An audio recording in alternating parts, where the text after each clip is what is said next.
stones. And how many times in the Bible and different uses that stones were used, from building walls, to actually executing people by stoning, throwing stones at them, stones used in warfare, all these different things. And so there's all the different verbiage that goes with this one word known as lithos in the Greek. And anyway, Neil Diamond wrote a song way back years before,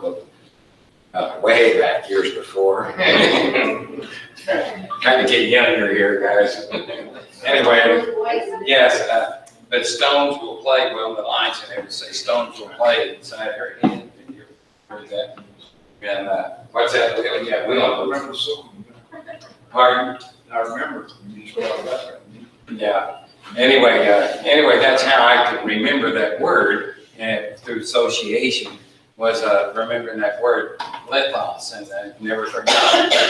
Stones will play, lithos will play inside her head. So, I don't know why, but I thought that was interesting. Yes, Linda. Is it Lithos? Yes. Thank you.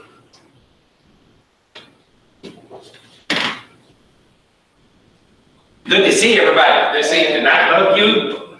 God has richly loved us.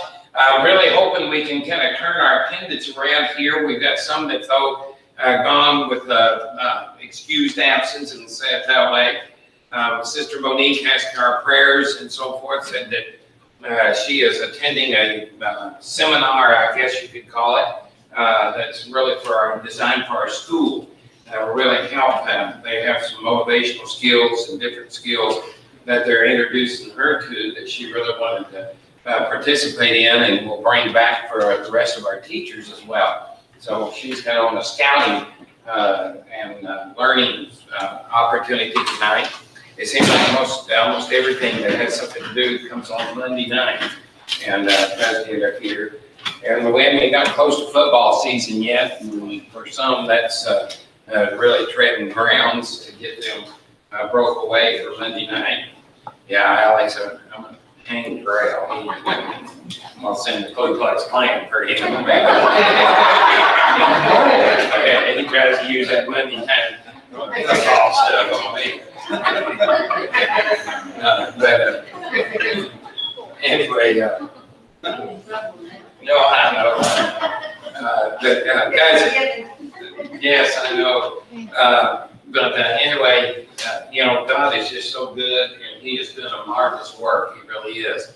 And there's a lot of sifting in our body right now, and there's a lot of change. Boy, excuse me.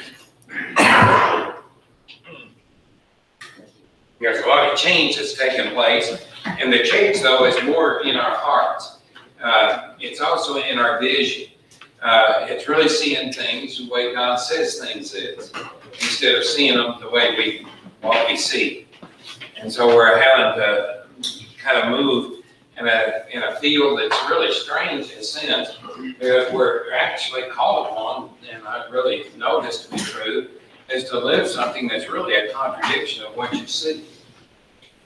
Does that make sense? Because there's a total deliberate difference between those that's delivered and those that's not delivered. Those that's not delivered still lives in captivity. They're still in slavery. They still get whipped and beat for their lack of performances or for their wrong performances. Everything is based upon their effort, and human effort sooner or later is where it boils down to. For us, well, we know it's God. And for us, God came to our rescue. And He really did. And He came to the person, Jesus. And what we could not have done, never could have done, or could have never changed, He changed once and for all. But when He says He changed it, He really changed it. Does that make sense? And one of the problems we've had is we learned that He said He changed something, just like this. Believe in Jesus, Jesus will save you. Yes.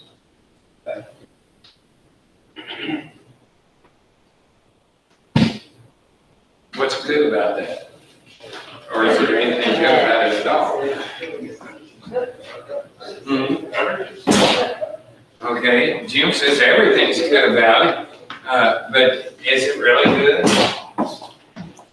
Okay. Pardon, Gloria? Okay, Gloria's kind of coming back in to what I'm really working on.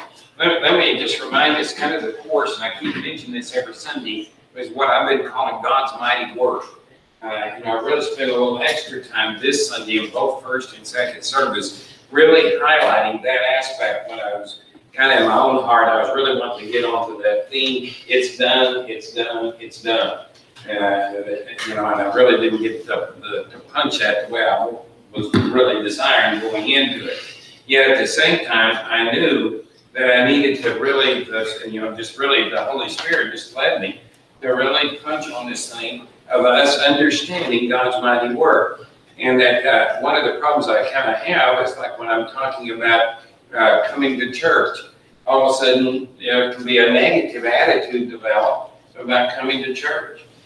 Do you understand that? Because, guys, we really don't come to church. We really come to see Him. Does that make sense? And you can go to church all your life, because many people do all over the world. They go to churches all their life and never be saved. It's honest truth. They never really delivered. They're not delivered from anything. They really don't live delivered. And so when I'm saying Jesus was saved, and Jesus really does save you, what good is it if you're never delivered? You understand? Because saved means delivered. I guess I better clarify that. The term itself, saved, means you've been delivered from the tragedy. You've been delivered from the consequences. You've been delivered from the hell that we were bound to. You've been delivered from the cause of your sentence to go to hell, which is your sins. And you've been so delivered from your sins. And I wish we could understand every phase of that a little bit. Notice, okay, what do we have? What do we have working here then? Let's just take a little, if you can stay with me. My brain flies all over the place, as you can see. But just kind of dream with me here for a minute. We have God. And what all you know about God, and then what I'm talking about is Genesis 1. Genesis 2 even. So you can start in there. What all do you see about God in there?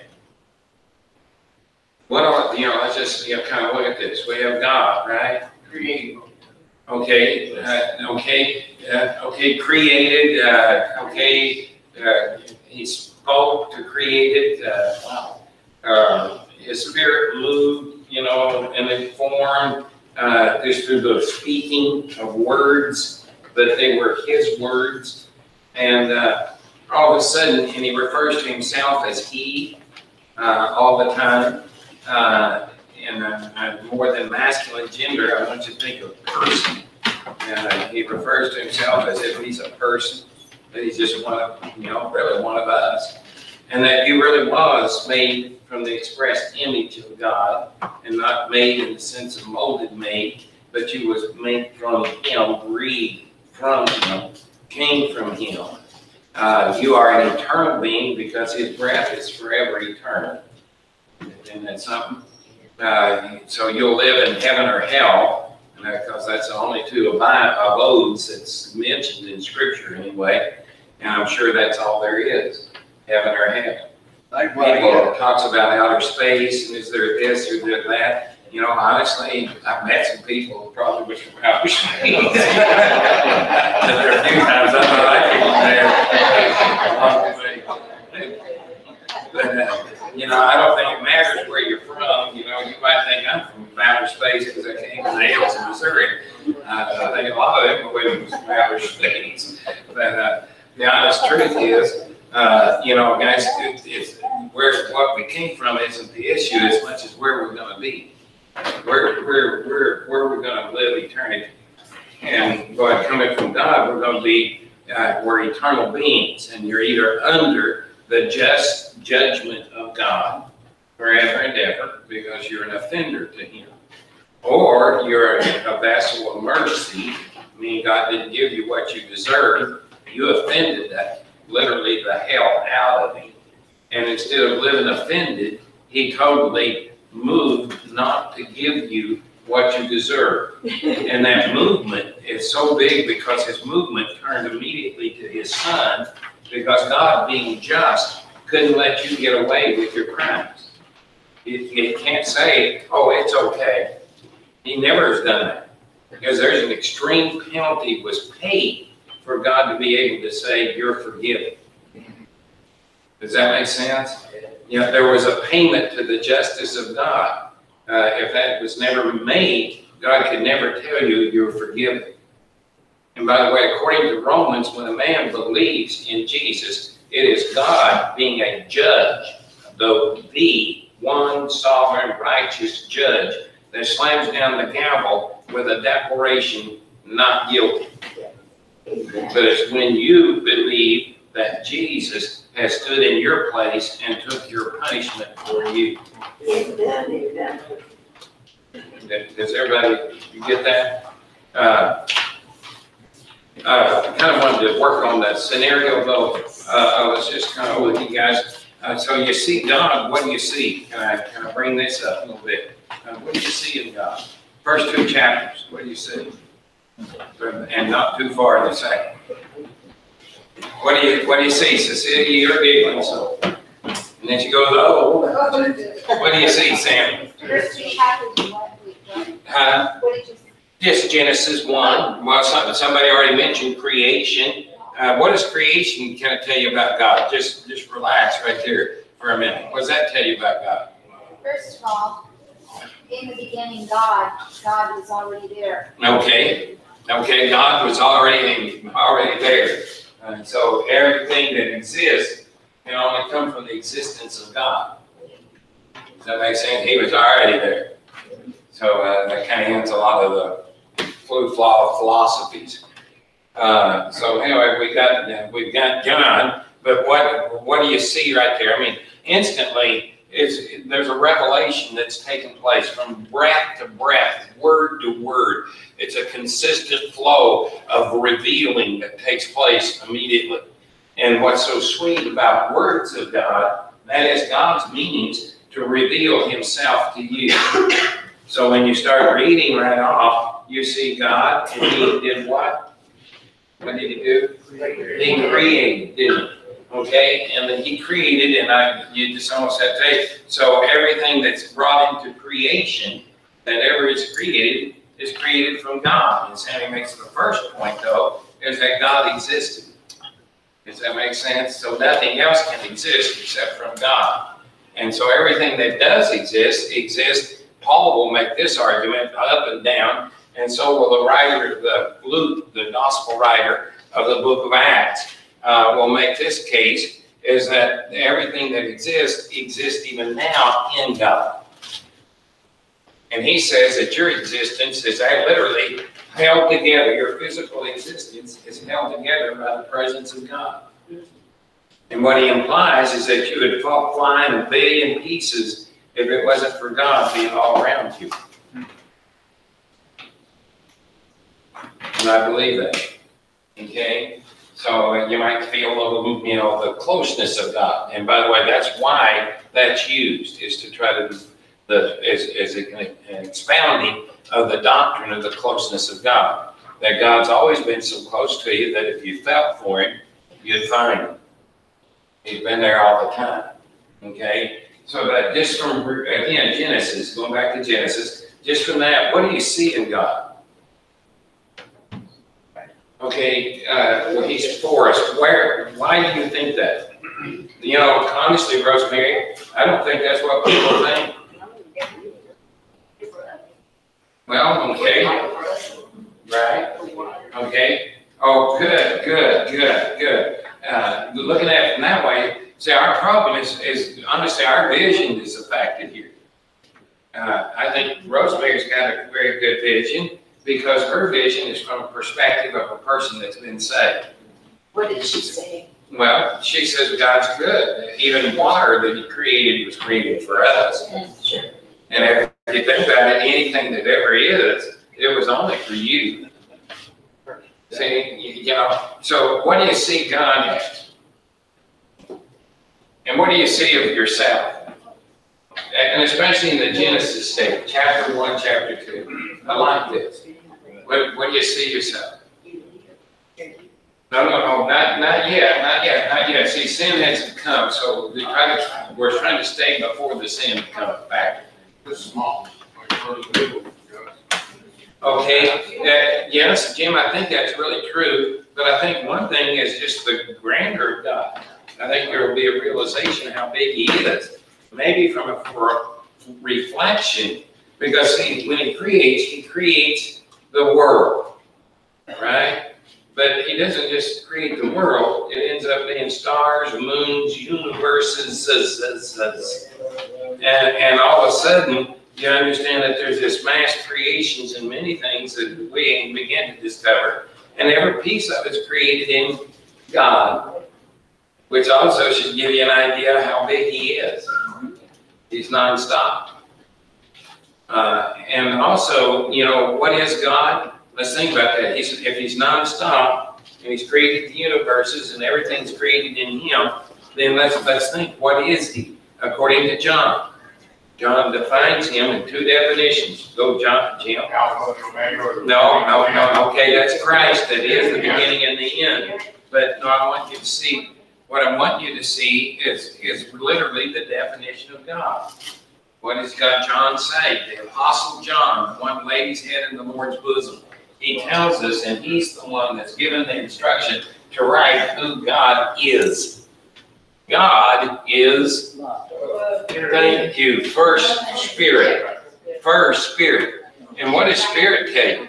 Because it really tells you something that's really, it immediately opens up the door for everything else. If God is Spirit, what is Spirit? We talked about this somewhat last week. God is Spirit. We talked about Casper the Ghost. Remember the doctrine of Casper the Ghost? She's still practicing Casper. She's looking for Casper. Okay. No. Guys.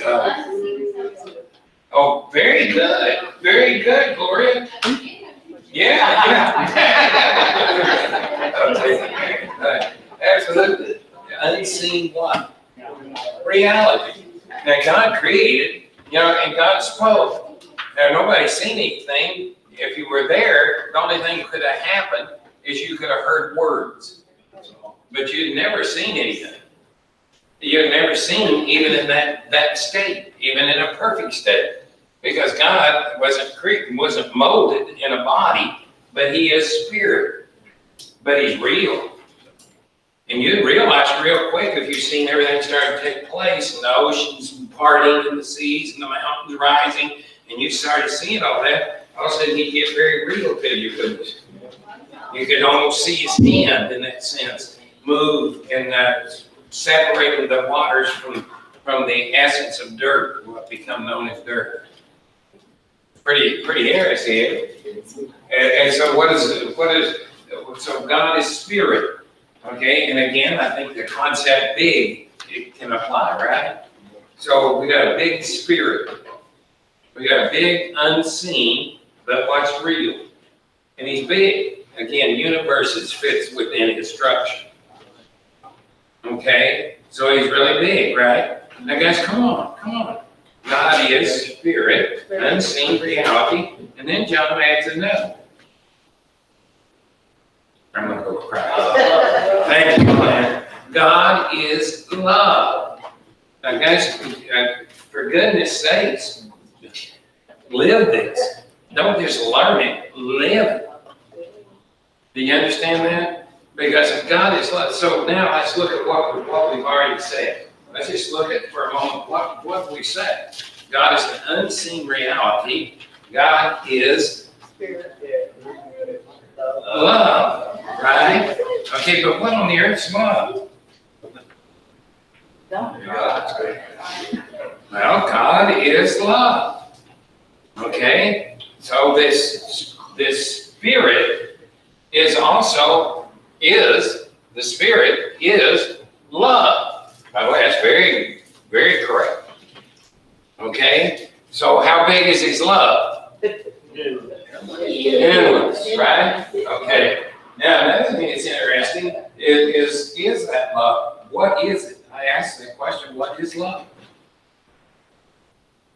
And if you're standing from that perspective, you don't know.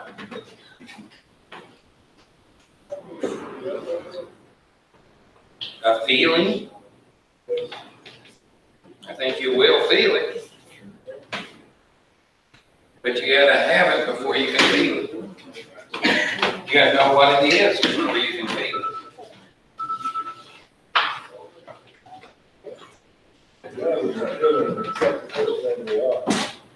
Yes, huh? Jesus, yeah, God manifested his love toward us through Jesus. He brought his love toward us.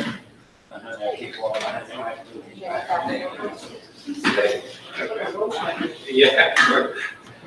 See, back and put me on a leash, everybody help me. Yes, guys, think for a moment. We have God, he is spirit, and he is love. All right? And then the first thing is, what is spirit? It's unseen. But love is something that could be experienced, couldn't it? Isn't that true? And it's only by that experience of his love would you know his spirit. Would you know his essence in his presence? Does that make sense? Now, here's our problem.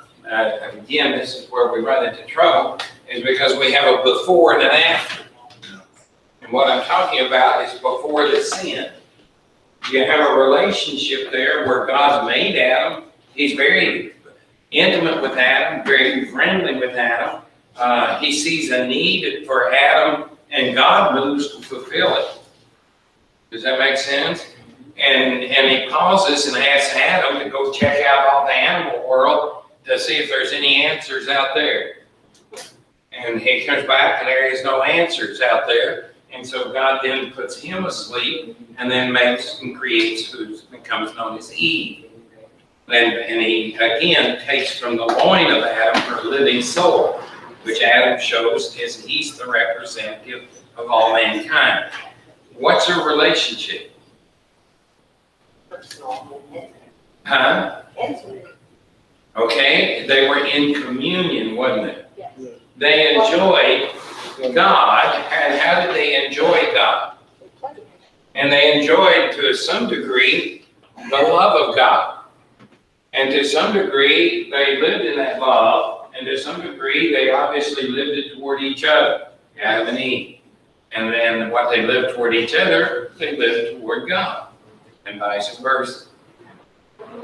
Okay, and God said that this intimacy was very, very good. Very good.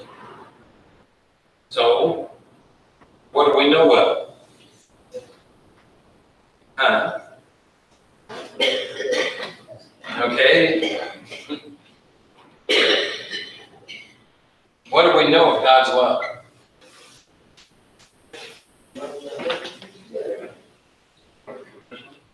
Okay, wait, though. Honestly, if you stay back at Genesis, there's what do you mean unconditional?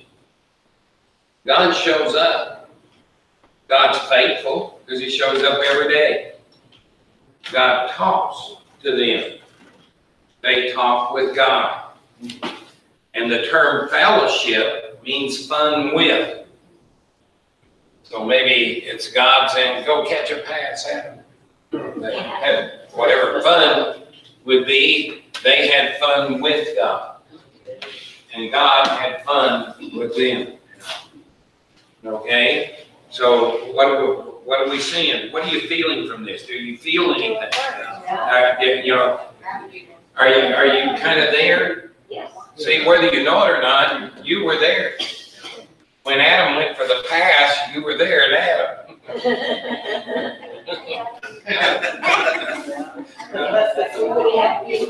And that wasn't just any pass, that was from the hand of God. Through his spirit again. And who is love.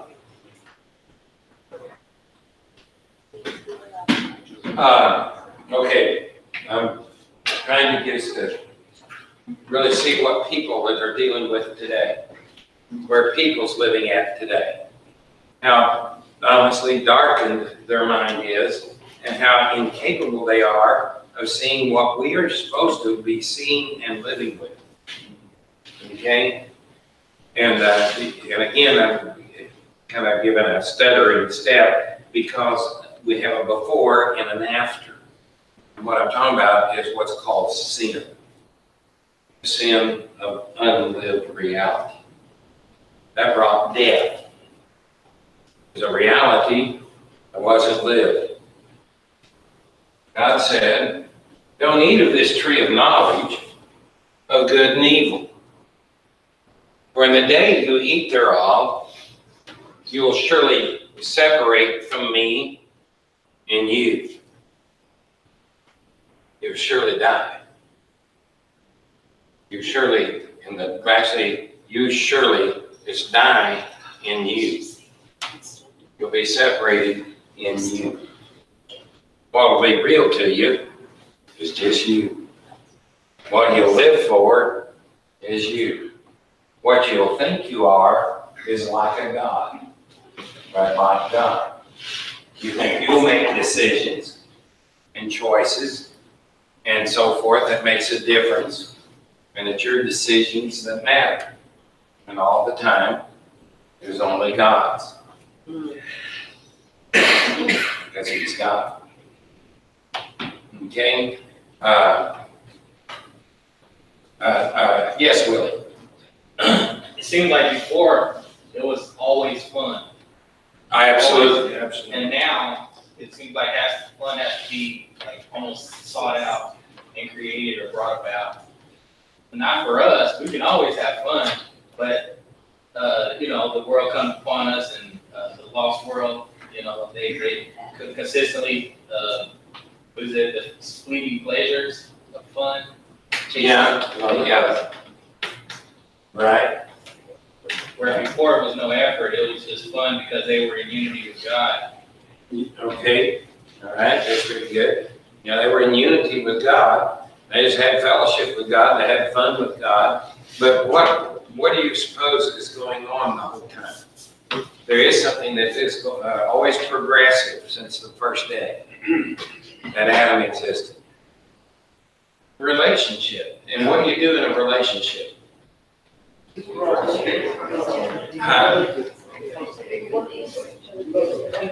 things for each other. Now, I think what the biggest thing is that you learn of each other. You start learning of each other. You learn, wow, and it's like, well, I think there's a lot of real to that. One thing we've already learned, God was big. Second of all, first of all, I think when you come back to what Sammy said, is, hey, anything that exists, He was there first. Yeah. And you see, that's big. That means God's first. That's just natural. God's first. And notice how we live. How do we live God first? Now, that's a big discovery in our own church. How important it is to God to live God first. How it would free you and keep you out of everything if everything can stop and say, wait a minute, God first. Let me just live God first here. Let me just do it God's way first. And man, it brought us victory. The life after life is touched and transformed with that. God first lived. I think Adam and Eve got to see firsthand God was first. And then I think they shared that with each other. And then in the communion of each other, what's God like? God likes hearing about Himself. By the way, He brags on that fact. He likes to tell you how jealous of the God He is. And He likes being romanced and loved and likes attention. He likes you to seek Him first, and then He will give, and He loves to give, and He loves to participate, so forth and so on. So, if you can kind of catch all that, guys, that's quite an intimacy, isn't it? A great, great fellowship. So we've learned that God is spirit, and to some degree, we've learned that God is love. Can you show me some love acts of God from Genesis 1 to chapter 2? I would take Rosemary's water. Why do we God create water? What's all the uses of water? Drink, feed the crops. Then what does it benefit? You. You. So God provided water, and every piece of it was just a benefit for you. Let's talk about showers up here and so forth. And I think that's the grandest thing in the world. Food. I love the old, kind of the old Western pioneer, type of thinking, and every once in a while I have this delusion that I'd like to live back, in the 1800s, and covered wagons, and, everywhere you went, there was horseback at the least, and whatever. And then I thought, oh my gosh, you'd have to do it without air conditioning. And then I thought, oh my God, you'd have to do it without a shower. I mean, I'm talking about a shower, I had a bathroom, yeah. And when I thought about that, I was done. I said, man, I'm thankful to God I live in this very moment in time and enjoy the modern advancements. Yeah, okay, okay. But you never get to soap without water. In fact, you don't get anywhere without water. Nothing happens without water. So we see, so what God's doing, everything He does, I think you can conclude it's done for us. When everybody agrees. So after all He's done is done, everything He's done for us. Okay. Then we find there's a spirit that has come in the garden that literally is very subtle, very smart, very intelligent, very cunning, and also very beautiful. And in its beauty and cunningness, it speaks with voices that is so enticing and so smooth and so it just grabs you. And with this voice, he begins to question what God said.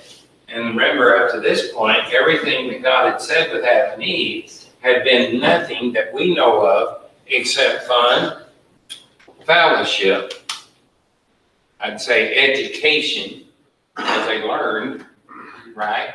So they were learning of God. They were learning of their own environment. Adam went out and checked all the cows, or all the animals, and found out it wasn't the mate. Wasn't the mate found for it. So he came in from all the animals, and God made Eve and gave to him his helpmate. And again, just look at God, fulfilling, moving, and from that perspective, men and women then are a contribution for each other. Does that make sense? And that's all it would be. Which is everything. We should be just nothing but just a total contribution for the other. That's the purpose and end. And instead, we live the means all are in that, and all the depravity of man, and boy, it messed up everything. We have no idea of the many sweet things that Adam and Eve was able to live with each other that we've never been able to live since. It's really true. There's a curse. There's an enmity of the seed that's between you and her, and I do believe that was directed at Adam. That was meant between him and the woman, and there's always some sort of confrontation that has to take place. So anyway, we get down, I guess let's just take it down there to the fall of man, because I want to walk that part of this scenario through. So Adam goes down, God has said, don't eat of the fruit, for in the day you eat thereof, thou shalt surely die. Now, I'm just giving it the direct words, King James Version there. So now, think about what is said. God has said, don't eat of the tree of knowledge. Basically, for the day that you eat thereof, you will be separated from me, and that means forever. You're done. You're toast. You're separated from spirit, and spirit and life is synonymous terms. Yeah, you're separated from love. You never have love again. Not really. Now, so tell me, what kind of love did Adam and Eve have up to there? Pardon?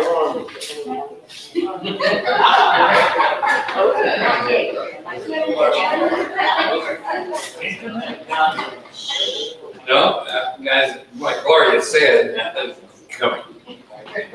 in a comical way, is lust. And then you need to understand, though, the term lustos is a very positive term, and oftentimes used in a very, very positive terms. In fact, men are commanded to lustos their wives. And that's really true. You're supposed to lust after your wife. So lust is, a lot of times we think, oh, lust, man, that's ugly, negative, something bad, when in fact it can mean very positive, be very good. But on the other hand, guys, I really want to push up here because I've got to get this in. Guys, so here's what happens. We have Satan that comes in and says, in the day that they do, God has said, in the day you eat thereof, you will surely die. Now God had already told them that of every tree of the garden, they can freely eat. And again, you may have perceptions of a garden like a fenced off place, and that's the garden. In all honesty, I think it's wherever they were at. I think they could have been right here in Phoenix, Arizona, and it would have been a garden state. And it's beautiful. It was a season-round temperature. There's no such thing as pain, sorrow, suffering. The cure thing that he says he's going to wipe away, was none of that there. Anyway, and again, you have love, intimacy that's taking place. Adam and Eve, he has a mate, so they're mating. I'm just telling it like it is. Maybe they've been doing it for a great while. Maybe they've had even children from it. We don't even know none of those things. And it's not for us to know. We got our representative, and he's the one that everything else flows. It doesn't matter whether there's anything else, because it's with Adam. It's where everything's at. And really, it doesn't matter what Eve does. We see her play a major role, and there's some things that really goes down on Eve when it comes to the curses. But at the same time, nothing would have mattered to Eve if Adam hadn't ate. So it was all left on the shoulders of Adam. He was our first representative. Now, by his fall, it leads to another representative that God sends. He raised up Adam to be our representative, but in Adam's fall, and by the way, how far did he fall? Literally all the way to hell. Because he condemned us all, and including himself, he condemned us all by the justice of God to hell. But through his fall, rose another one to represent us. And this representative is Jesus Christ. And Paul makes a beautiful, Romans 5:12, beautiful illustration by one man's sin and the terrible death, separation from God all the way to hell. By his death, another raised that many can be made right with God and have eternal union all over again with God. By another man. And of course, who was that other man? Jesus Christ. So the following, everything is set up. God's will is being done, and he's bringing in Jesus to take over Adam's failure. If there's a message in this, God wanted you to know, man can't do this. Only God can get this done. Does that make sense? You're going to heaven, you can't do it. You getting yourself out of hell is not happening. You understand? You see, it takes God to get you out of hell. It takes God to get you to heaven. And of course, in the form of his second representative, his only begotten Son, Jesus Christ. Now that's the part I wanted this to really get into. Guys, what I want you to know is every man, woman, and child out there needs a representative tonight. They've got one or the other. Adam is either still, the old Adam is still representing, or we have a new Adam named Jesus. And if they ain't heard about the old Adam, they'll never know they need to get out of it.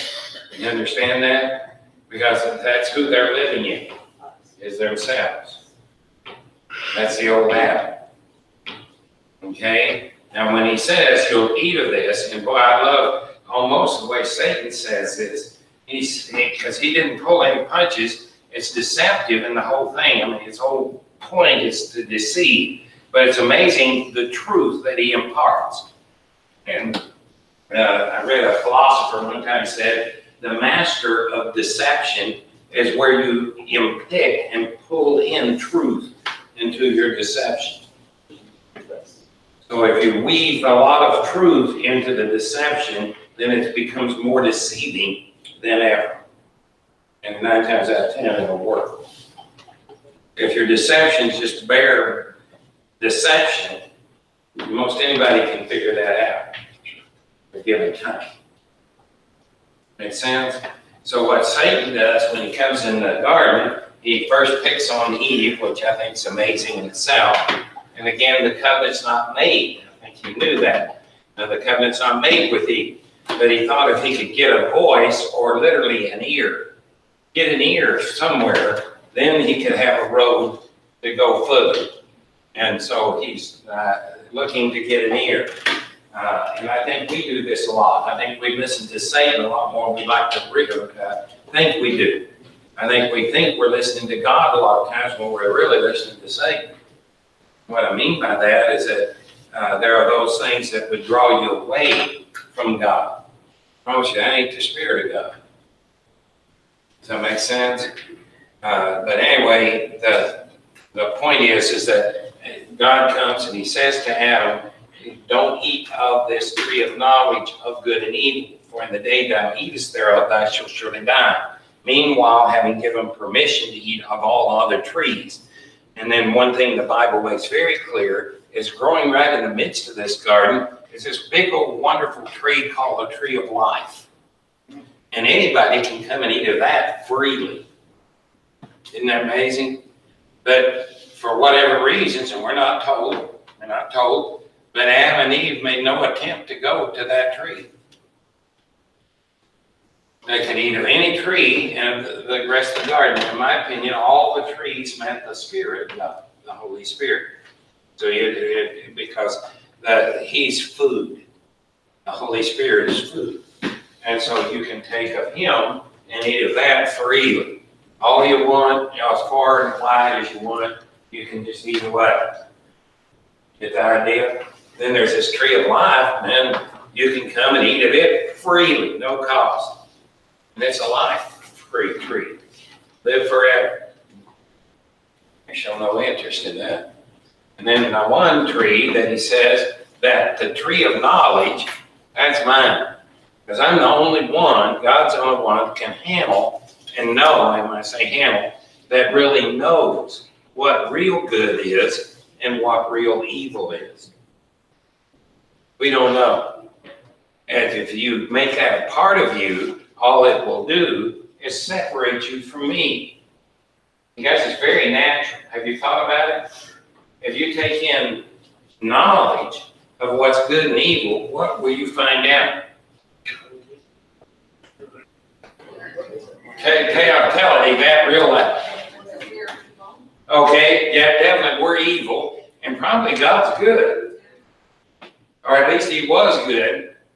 I don't think that now, but at least I think what they know in the moment is that he was what was good. But you see, they're already separated. So they don't see themselves a part of that good no more. And what they know is now they are evil.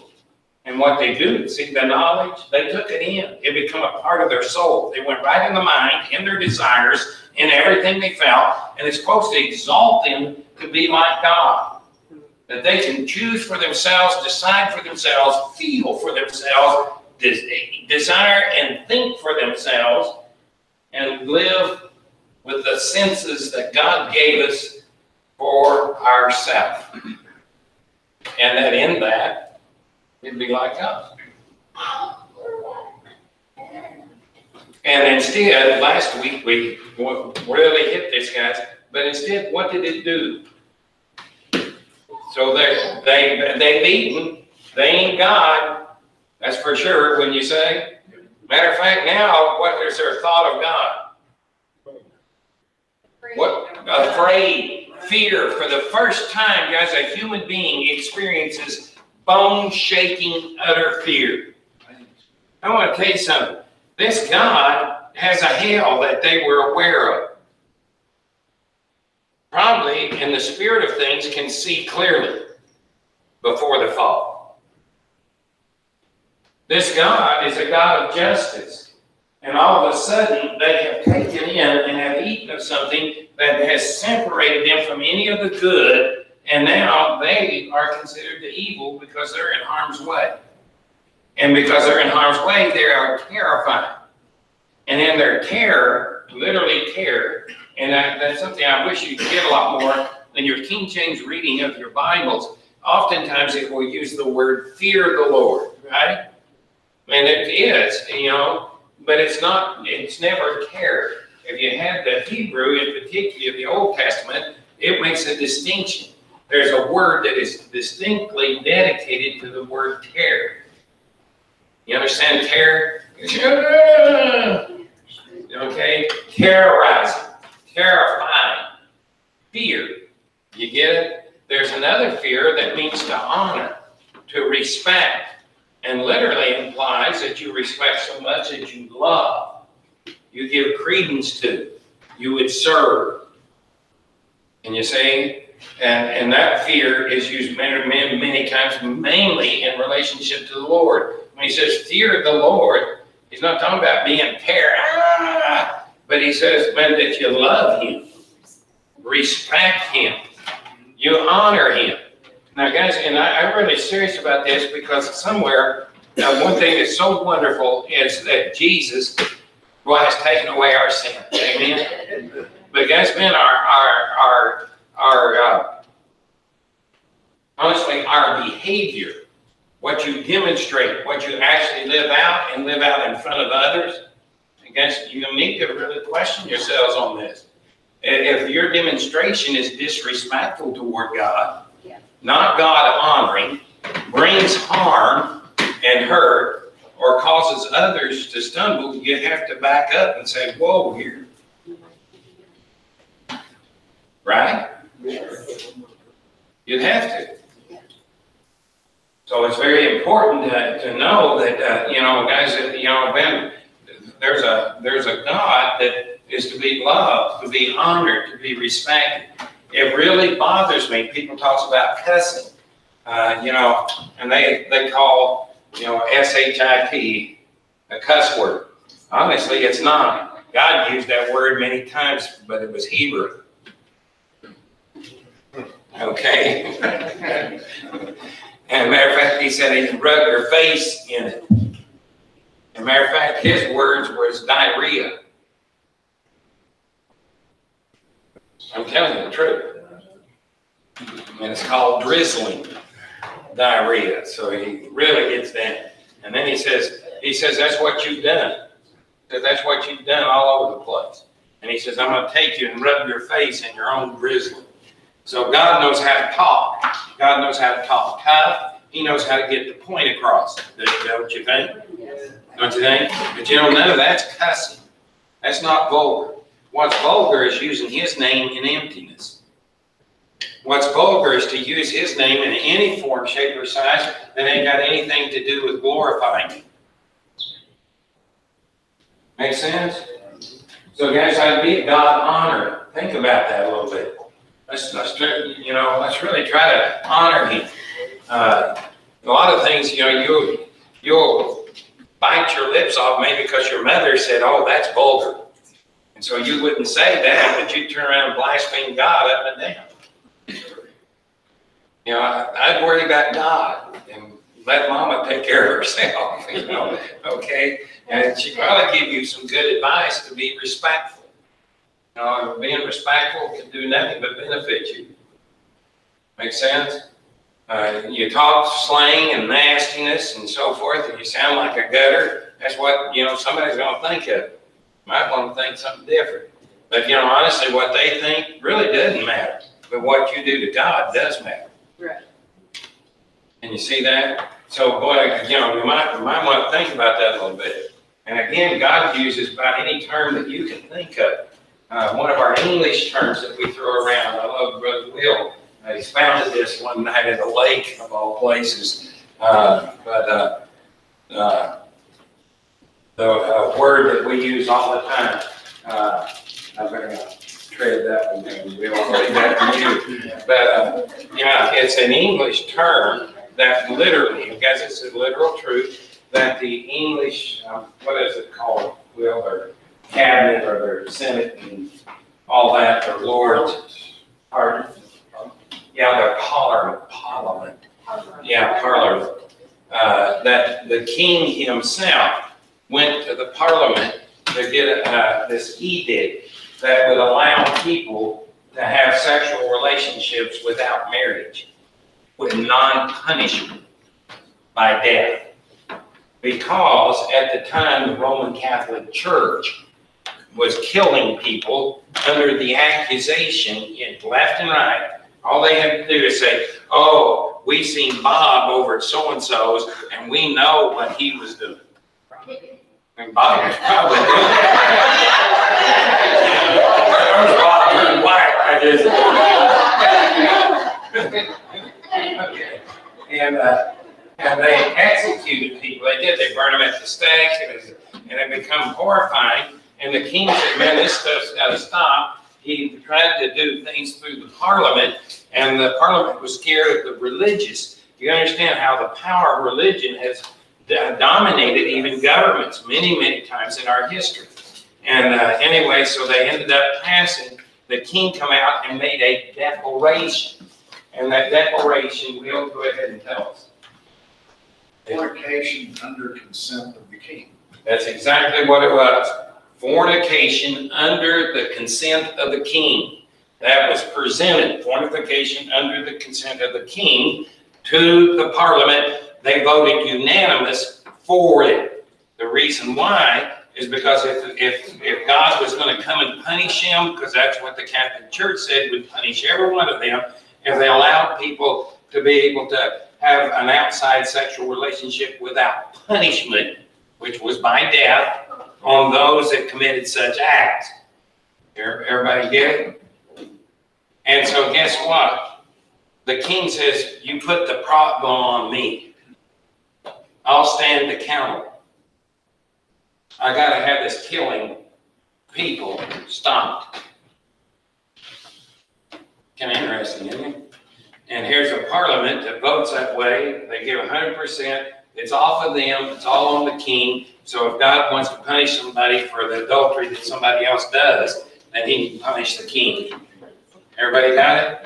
And did you catch the word that actually gets spelled from the letters that are used?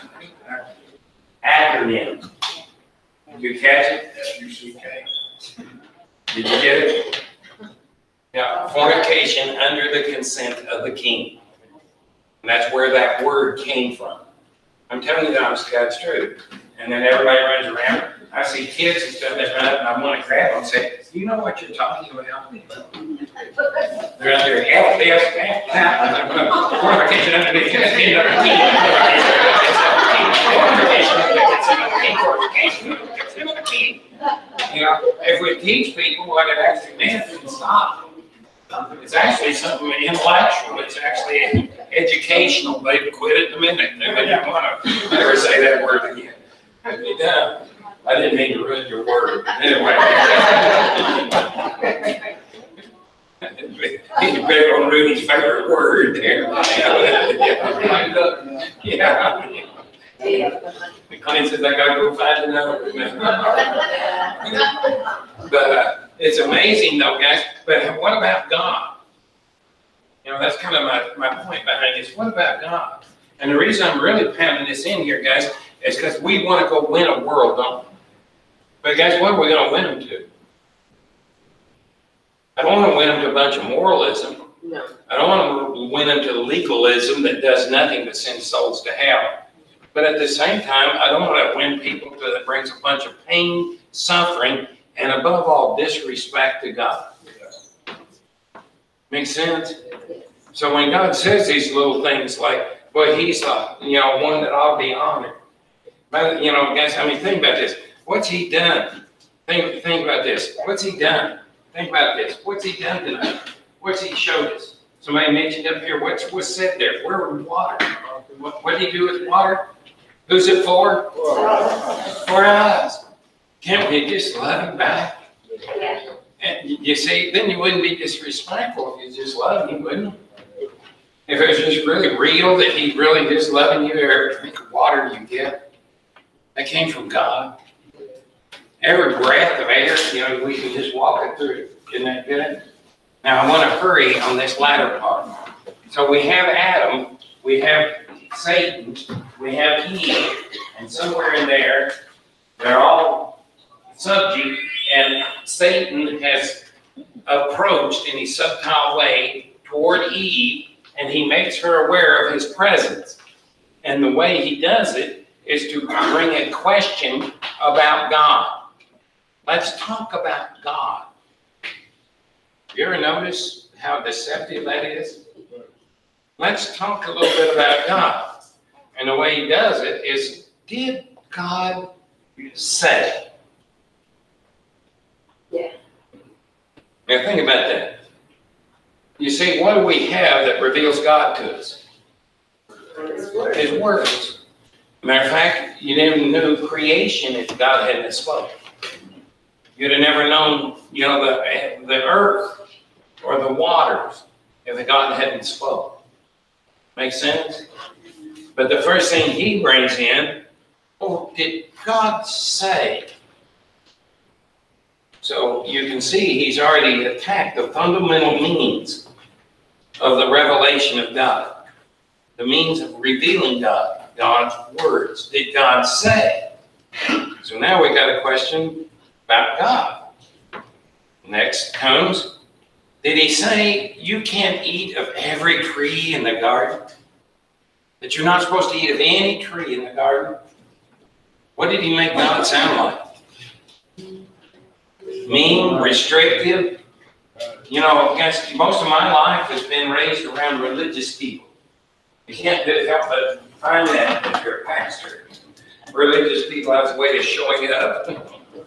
Yeah, and are already being there in any case. The problem is, if you ever notice, they live out the same thing. It's always restrictive, and if they present a God, he's always in a mean light. He's always a restrictive light. He's trying to keep you from something. Isn't that true? And most of our raising, all of us in here, we've really been raised by people that, at least implied that God was trying to keep you from something. Isn't that basically true?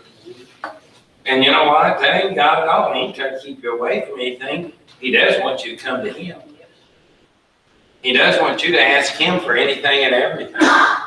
He does want you to love him first over anything else. It's only beneficial to you if he's really the supplier of everything you touch.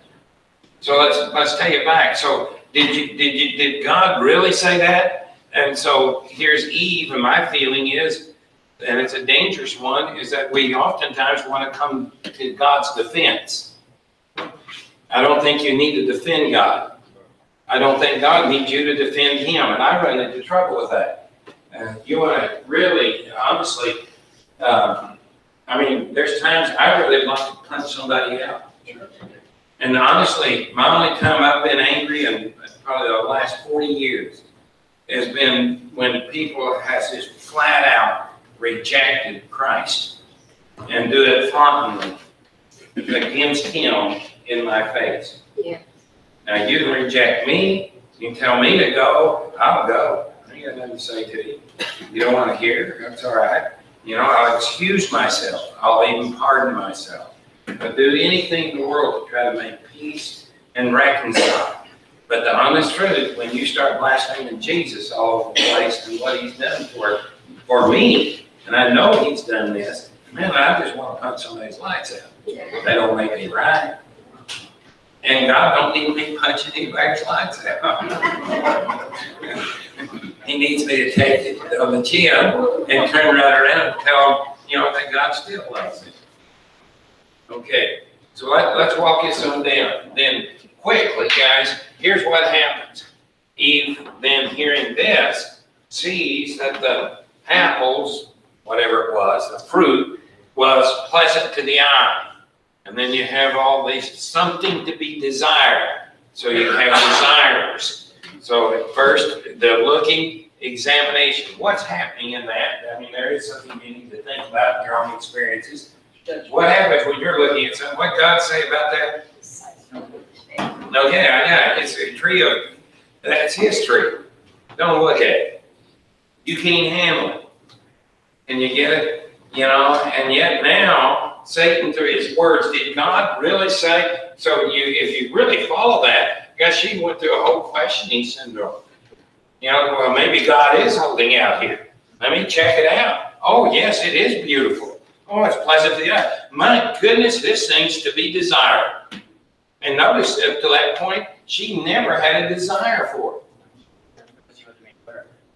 Does that make sense? Yeah, I'm made aware of it. I think there is something else too. I know when you, of course, this is a lost nature. But when you tell a child, you know, not to do it, matter of fact, you tell me, even today, tell me not to do something, I'll cast the waters.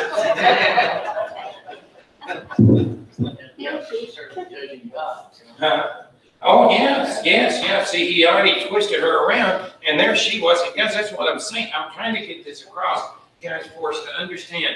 It's very important in what we live from our doctrine. You understand what I'm saying?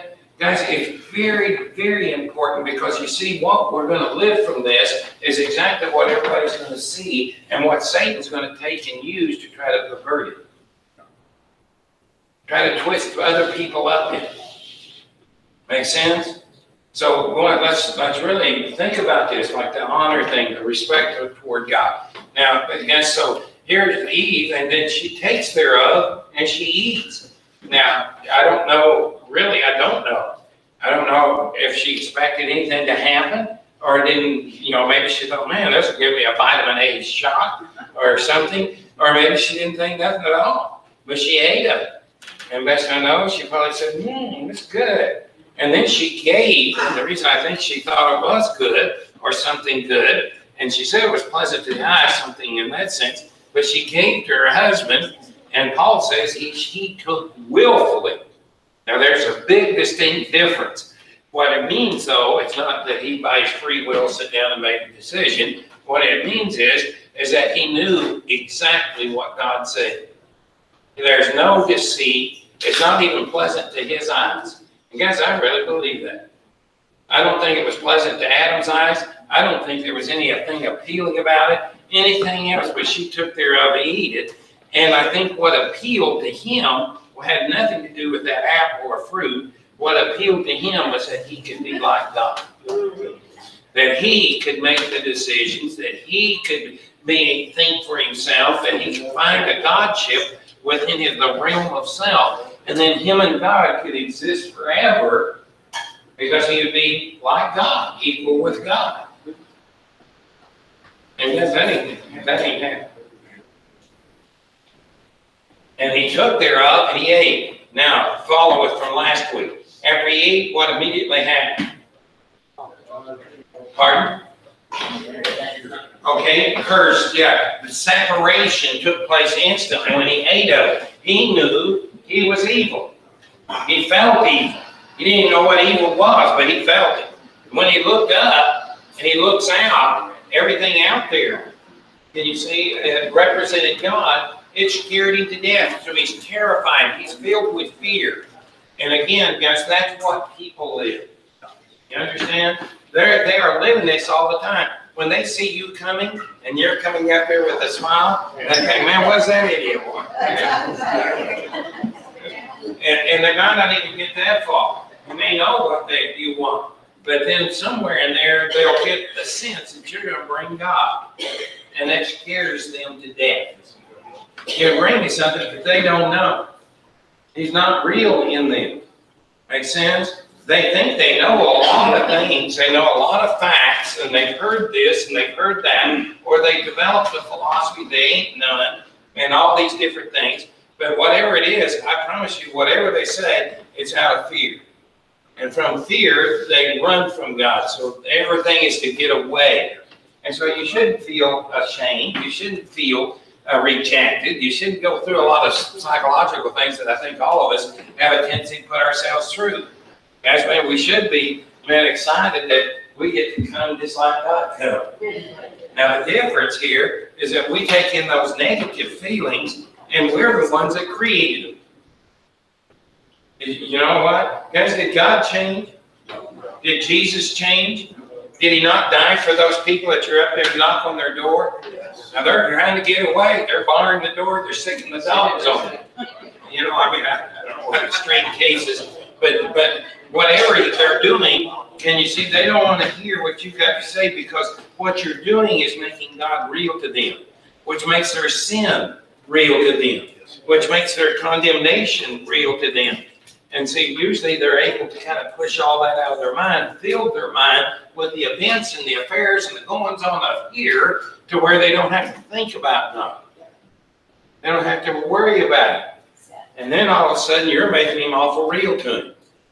And especially, you know, when these things become the most real to people.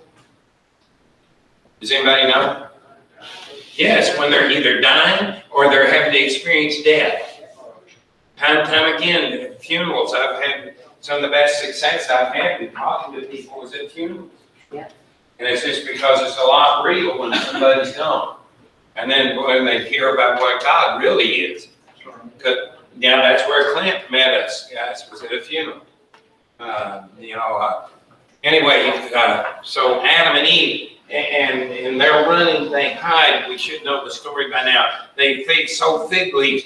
Look at the energy spent to get away from God.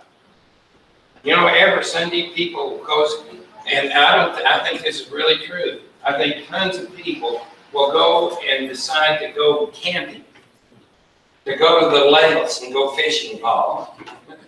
And and they'll go buy RVs and work, umpteen hours and anything else, so they don't have to go and hear you, that they can stay separated.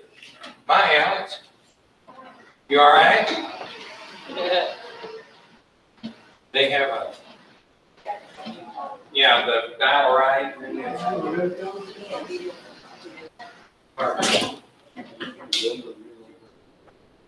Okay, all right. Yeah, she had to go see a video at this very moment with her son, Abraham.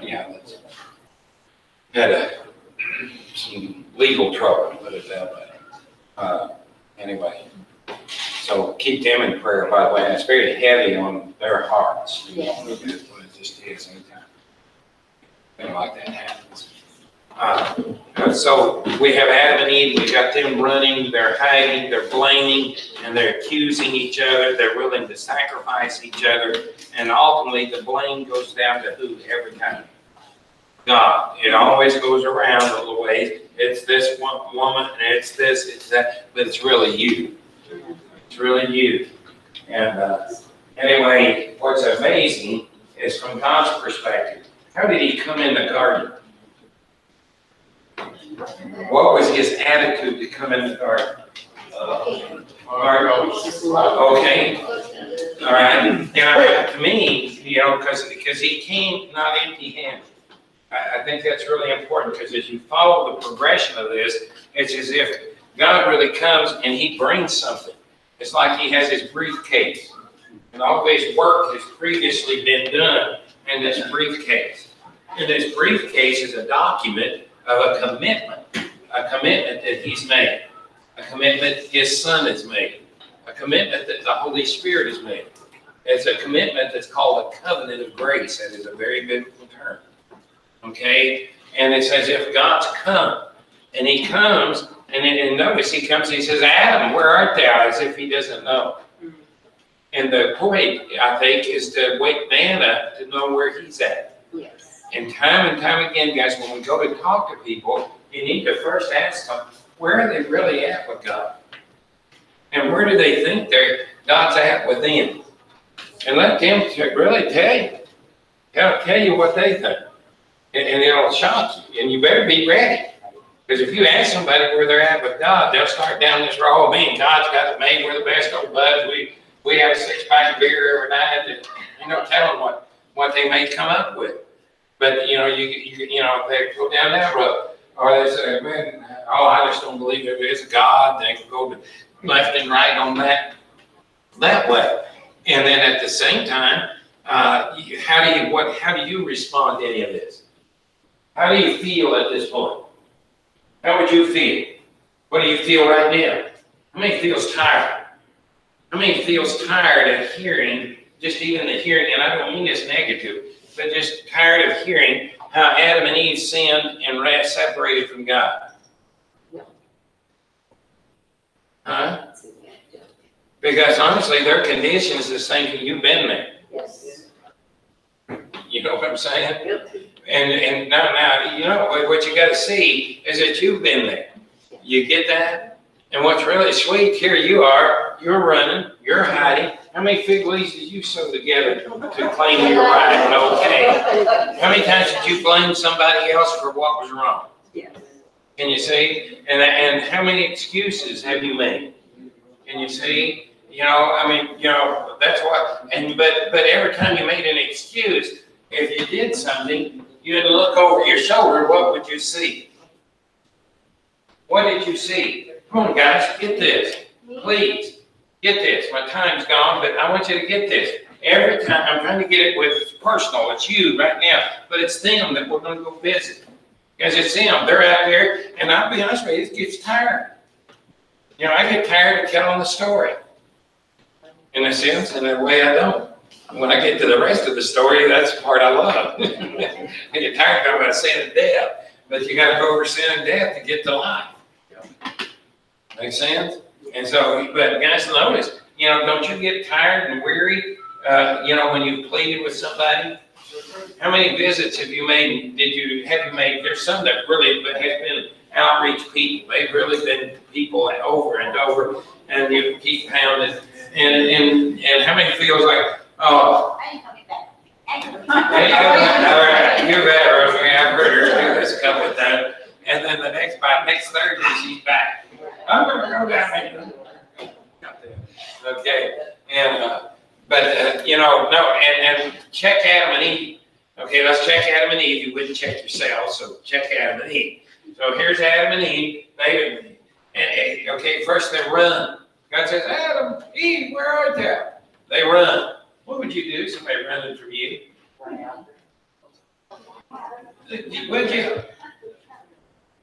You know, you might for a minute. You might for an hour. What would God do? He kept coming. I love that word. He kept coming.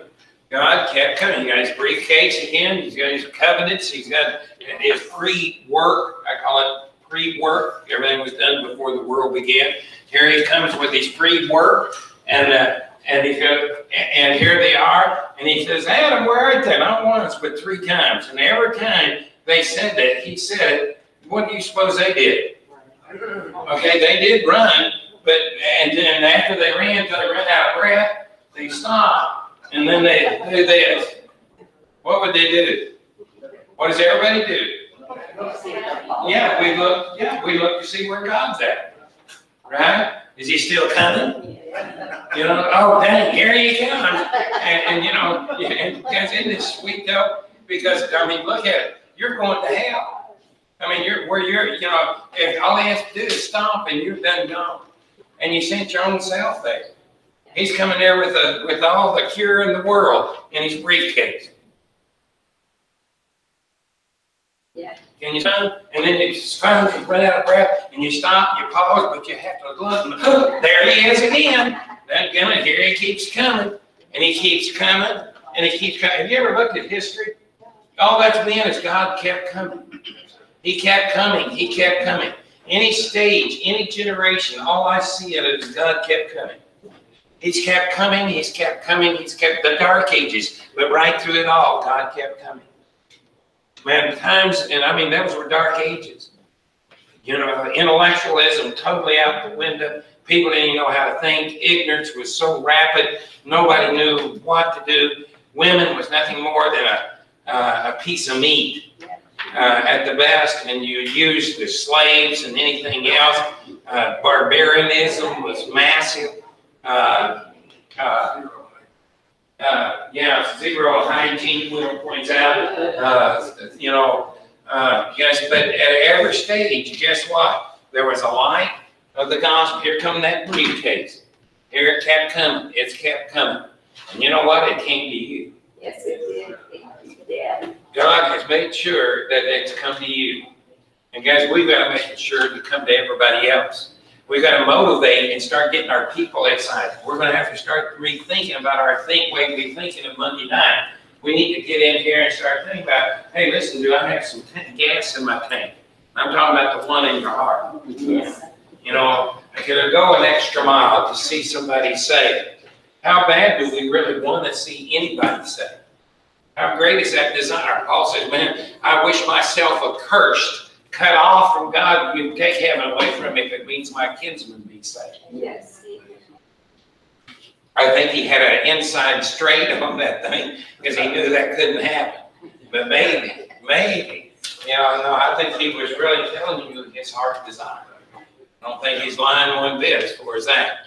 I just think he really had the assurance that couldn't happen to him, so he could be brave enough to say it, but I think he really, really meant he would give up the glory of his own salvation to see his kinsmen saved. Because it's till you want it bad enough. That's when God will save people. That's the honest truth. And when you pray, when your desires now becomes your prayers. Yeah. And boy, it's God, give me children at least to die. That's Ruth in the Bible. Many other throughout history prayed those type of prayers, and at every turn those prayers start getting prayed. That's when God starts moving through those people. And as poor as you speak, and maybe you might be like Lisa, don't speak at all, hardly ever. But when she does, somebody can be saved. Amen. You with me? Yes. And all of a sudden, the Lisa that didn't speak much will be speaking more and more. And though her voice is so quiet, it will echo like thunder. Yes. Does that make sense? Because if we keep coming, see, God just kept coming. He kept pursuing. He would not relent. And notice he goes all the way. Look at their answers. Have you ever looked at Adam's answers to God? They're ridiculous. Eve's too, and they're both, like I said, their conclusion of the whole thing, it's all God's fault anyway. And you see, but it didn't stop God. As a matter of fact, after their conclusion, and he goes over the curses with them, shows them, look what you put yourself in. Look where you're at now. Look what happened. Now you're separated from him. You know, and goes to, then he opens up the briefcase and brings out the work of Jesus. First in a promise, and then in the Lamb, what is signified as the Lamb, and then a covering that would restore them to be right with God again. And that Lamb is Jesus Christ. Blood had to be shed. A righteous life, an innocent life had to be slain. The gospel message was preached right there in the garden, and it saved Adam and Eve. Now, after their salvation, how'd they live? Somebody tell me real quick, because I want you to think of this. How did they live? Adam and Eve, how did they live? What did they do after they're just saved? Right after they're saved. How did they live? Clint? We're creating an altar. Creating an altar, Oh, man, an altar. Yeah. Okay, what was that about? Symbol. Okay, a memorial, yeah, okay, an altar to memorialize, to remember, okay, and what would that remember? Because when they made the altar had a coals that you had to put on top, and it was built a certain way. And then you took lamb, or innocent meat, and shedding its blood, and you laid it a certain way. You cooked that lamb a certain way, and then you could be even a partaker of that lamb in a certain way. Can you see? But what that did was the message of Jesus. What happened? What did Adam and Eve do? When you ask yourself this, I promise you, guys ain't no sweat no more. Do you understand? Guess I just want you to think about this. Now, Adam's life's all turned upside down. Do you know he used to tend to the garden? Now he has to toil in the garden. Right. Think of the difference. Adam and Eve, man, she obviously could have had children, and I assume she did, without any pain in childbearing. But after the sin, now there's total pain. A pain that's symbolic of the pain of God. To have children. By the way, think of this. You really want to see people saved? Lisa, do you remember having your babies? Have you ever forgot that? It didn't go numb, huh? You remember. Guys, would you go through that kind of pain to see somebody saved? Pretty much. Not me. You're on your own. Okay. Guys, we're going to close right here, but I really want us to think about this and just think about God in his unrelenting way. Think of him. And notice, when God catches up, what does he bring? What does he bring? And what we hear, and that's kind of sad, I think, even, and it's not that it's wrong, God shows them the consequences of their sins through what's called the curse. And the curse is them separated from him. Yes. And you see, they've separated from him. And in the real sense, before this, when they ate, he separated from them. His justice came in. And you see, it's as if justice has risen. But then you see him coming with his briefcase. And what's in his briefcase again? I mean, we're using this allegorically, of course. It's Jesus, which is the man. So then his justice can be satisfied with the briefcase. Yes. So he can get back to pursuing sinners. Yes. Can you see? The righteous one, the total perfect one, can chase down the imperfect and do it with his justice satisfied, because he's got Jesus who's going to pay the price to his justice. Amen. Isn't that sweet? And guys, he don't quit. That's the other thing. He just doesn't quit. It's not dependent on Adam and Eve and their, oh, it was you, this, that, and that. No matter what they said, no matter how they moved, he went for it. And then after they're really delivered, when they're forgiven, they really realize God has provided this Jesus, and it's a realization that takes place, then they make an altar. But the altar is a message itself, and guess who's the first recipient of that altar? Sure. Yes, Abel. And Abel and his blood, he was later killed by his brother Cain, but he still speaks this day from the earth. And you know what? Abel's still pretty, here he is. He's right here right now speaking again. And he's still in pursuit. And you see, Abel ain't quitting. Can you see the message? The message, Jesus, Jesus, Jesus. And let's just get out there and keep after him. Keep after him. And by the way, stop when you're dead. Don't chase nobody after you're dead. Okay? But only then. Okay? Please. Yes. Please. Matter of fact, when you chase them after you're dead, there's no how. Believe it like that. And guys, I just pray God really speak to our hearts on that. Let's be unrelenting. Yeah, let your mind flow for a second. How was Jesus toward the woman at the well? Unrelenting. You see, that term becomes a familiar term in every case. It's when God saved you, loved you, he chased you, he did everything like that, you'll start chasing somebody and you won't relent. That's when you're going to see people saved. It always has, always will. Sure will. Not a mystery. I love you. Let's pray.